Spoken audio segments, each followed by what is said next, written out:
Bíblia para a Igreja. O Sermão do Monte, com Heber Campos Júnior. Olá, Igreja amada de Cristo Jesus. Nós estamos estudando a Bíblia juntos, mais especificamente o chamado Sermão do Monte, aquele trecho que está registrado dos capítulos 5 a 7 de Mateus. Eu quero convidar você a ler comigo a passagem de hoje, que é Mateus 5, de 13 a 16, um trecho muito conhecido do Sermão do Monte. Acompanhe a leitura. Mateus capítulo 5, versos 13 a 16, diz assim: Vós sois o sal da terra. Ora, se o sal vier a ser insípido, como lhe restaurar o sabor? Para nada mais presta, senão para lançado fora, ser pisado pelos homens. Vós sois a luz do mundo. Não se pode esconder a cidade edificada sobre um monte, nem se acende uma candeia para colocá-la debaixo do alqueire, mas no velador, e alumia a todos os que se encontram na casa. Assim brilhe também a vossa luz diante dos homens, para que vejam as vossas obras e glorifiquem a vosso Pai que está nos céus. A passagem que fala sobre sal da terra e luz do mundo é muito conhecida e nós usamos essas analogias com frequência. Mas a gente precisa explicar algumas coisas para deixar claro a riqueza dessas metáforas que Jesus está usando para falar especificamente do impacto que o caráter cristão pode ter na vida de outras pessoas. Então, o tema dessas duas metáforas, dessas duas analogias, é exatamente o impacto que o caráter pode ter na vida de uma pessoa. Quando eu falo impacto do caráter, é claro que eu não estou dizendo que todo mundo é convencido pela vida cristã que você leva. A gente sabe que vivendo numa sociedade tão anticristã, tão opositora da mensagem cristã, é claro que vai ter muita gente que vai perseguir você por causa da sua justiça. A última bem-aventurança deixou isso muito claro. Mas a ideia que Jesus quer trazer é que esse caráter sempre vai ter algum tipo de efeito sobre pessoas.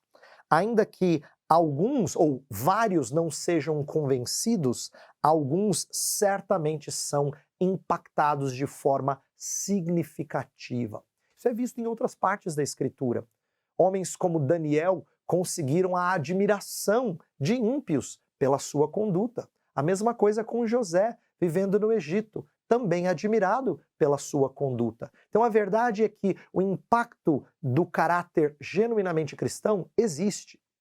Ainda que nem todos respondam a ele bem, certamente vai ter o efeito sobre alguns. Essa é a promessa do nosso Cristo, de que o nosso testemunho não é vão. Agora vamos entender o que Jesus está querendo dizer por sal da terra, luz do mundo. Existem aqui algumas semelhanças e diferenças entre essas metáforas. E eu quero que você observe comigo o que elas significam. Porque, tendo entendido o que o texto quer dizer, fica muito melhor para a gente tirar lições dele para a nossa vida. Então, o texto está falando primeiro de algo que você é, não algo que você faz. Tem a ver com identidade. Sal da terra é a ideia de aquilo que era usado para colocar na carne, para que ela não apodrecesse numa época que não tinha refrigerador, certo? Então, quando não se podia preservar a carne por muito tempo no frio, você tinha que usar sal para você conservá-la. Ser sal da terra, então, tem a ver com uma conservação, mas você é sal da terra. Você não faz isso, tá? Você é luz do mundo. Por isso que o texto fala, vós sois. Tem a ver com identidade. Uma segunda semelhança das duas metáforas é que tem um aspecto comunitário aqui. Vós sois sal, não sais. Vós sois luz, não luzes. Porque, como povo de Deus, vivendo a vida que Cristo nos ensina, nós podemos gerar um certo impacto, tá? Então tem a ver com vida comunitária. Não é você como indivíduo, mas primordialmente você enquanto parte do corpo de Cristo. Uma terceira semelhança é que a ideia é de utilidade para os descrentes, para a sociedade ao seu redor. Você é sal da terra, você é luz do mundo. A ideia é que você é útil na vida deles, você tem um propósito na vida deles. Agora, se essas metáforas têm semelhanças, elas também têm diferenças. Por exemplo, o sal, ele tem uma ação negativa. Eu falei que o sal era usado para que a carne não apodrecesse, então ele está impedindo algo de acontecer. Essa é a ideia de uma ação negativa. Ele faz com que algo deixe de acontecer, não é? Já a luz é o contrário, ela tem uma ação positiva. Ela ilumina, ela espalha ou dissipa as trevas, tá?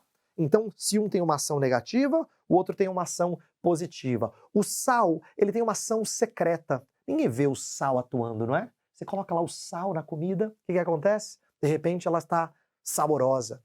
A luz não. A luz é bem visível, é bem nítida, é bem claro o seu efeito. Então, isso é interessante porque ao falar de sal e luz, Jesus está usando metáforas bem conhecidas e bem claras para o povo da sua época, mas enfatizando alguns elementos comuns, ao mesmo tempo que complementares, porque existem diferenças de atuação entre o sal e a luz. Agora, à luz desse ensino, que tipo de lição a gente pode tirar? Eu quero tirar dois tipos diferentes de aplicação para a nossa vida. A primeira é uma exortação, que é a seguinte: o texto fala que nós estamos no mundo, mas não podemos ser do mundo.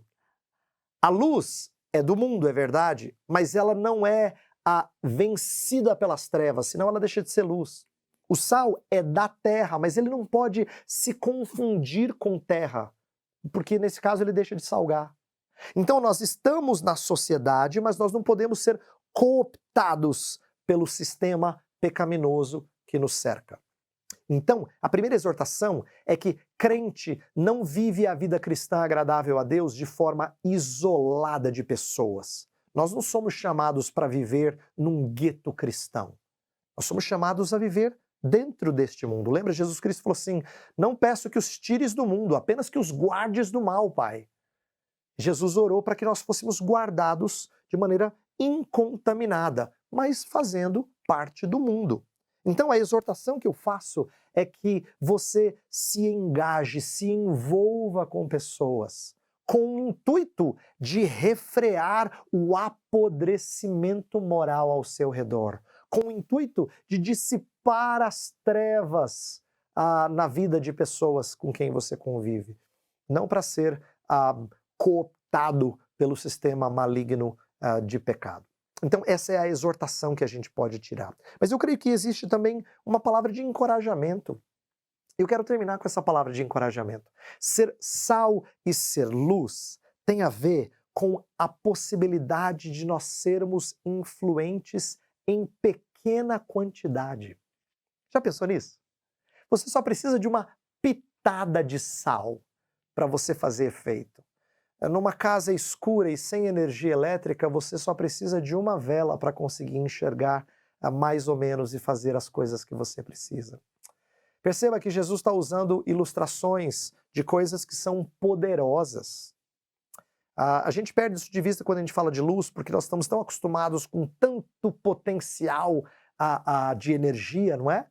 Mas quando a gente perde a energia, a gente percebe como uma lanterna ou uma vela faz diferença.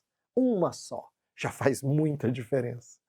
No meio de grande escuridão, basta que você tenha uma pequena luz e ela já faz grande efeito. Mesma coisa com o sal, você não precisa de muito sal para você ser influente. Tanto é que comer 1 quilo de sal demora muito tempo, você sabe disso.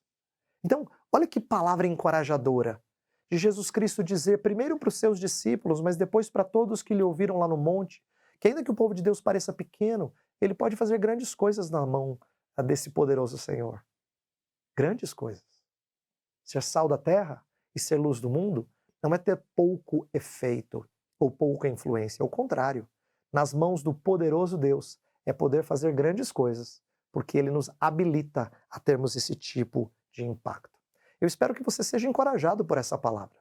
Você é sal da terra. Você é luz do mundo. Você faz parte de um corpo, por mais que seja pequenino, por mais que sua igreja seja pequena, ela é capaz de ser influente no contexto em que ela está inserida.